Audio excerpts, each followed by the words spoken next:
Renungan Harian Selasa 8 Juni 2021. Roma 12 ayat 17. Janganlah membalas kejahatan dengan kejahatan. Lakukanlah apa yang baik bagi semua orang.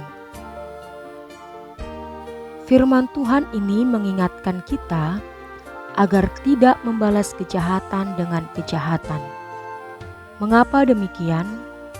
Bukankah kita juga punya hak untuk membalas kejahatan dengan kejahatan?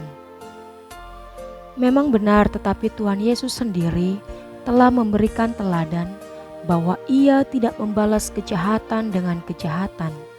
Karena jika Ia membalas kejahatan dengan kejahatan, maka Ia tidak akan mati di kayu salib dan tidak akan ada penebusan dosa bagi manusia. Tidak ada keselamatan di dalam namanya. Tuhan ingin agar sedapat mungkin kita hidup dalam perdamaian dengan semua orang dan melakukan apa yang baik bagi semua orang.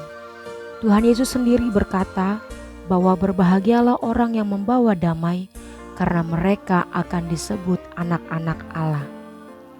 Kita sendiri sering mengaku bahwa kita adalah anak-anak Allah. Tetapi apakah kita sudah benar-benar membawa damai? Walaupun demikian, sebesar apapun usaha kita untuk hidup damai dengan semua orang, pasti ada saja orang-orang yang memang tidak ingin hidup damai dengan orang lain. Menghadapi orang-orang seperti ini, apakah yang harus kita lakukan? Firman Tuhan memerintahkan kita untuk tetap tidak membalas kejahatan dengan kejahatan. Mengapa demikian? Kata kuncinya terletak pada kata membalas. Pembalasan adalah hak Tuhan, dan ketika kita melakukan pembalasan, maka sebenarnya kita sedang menduduki posisi Allah. Kita sedang menggeser posisi Allah dari posisinya yang seharusnya.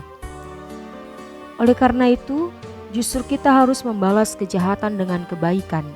Salah satu contoh praktisnya adalah memberi musuh kita makanan ketika ia lapar dan memberi musuh kita minuman ketika ia haus. Dengan berbuat demikian, kita menumpukan bara api di atas kepalanya. Apa maksud dari kalimat ini? Maksudnya, kita menumpuk kasih di atas musuh kita tersebut. Kita tentu berharap bahwa ia dapat melihat kasih kita dan akhirnya mengenal juga tentang kasih Kristus yang luar biasa. Tetapi andai kata ia tidak dapat melihat kasih tersebut, maka adalah hak Tuhan untuk melakukan pembalasan kepada musuh kita tersebut. Kita tidak boleh kompromi terhadap kejahatan, tetapi kita juga tidak boleh kalah terhadap kejahatan. Jika manusia duniawi berprinsip bahwa kita harus mengalahkan kejahatan dengan kejahatan juga, maka kita harus bertindak sebaliknya, yaitu mengalahkan kejahatan dengan kebaikan.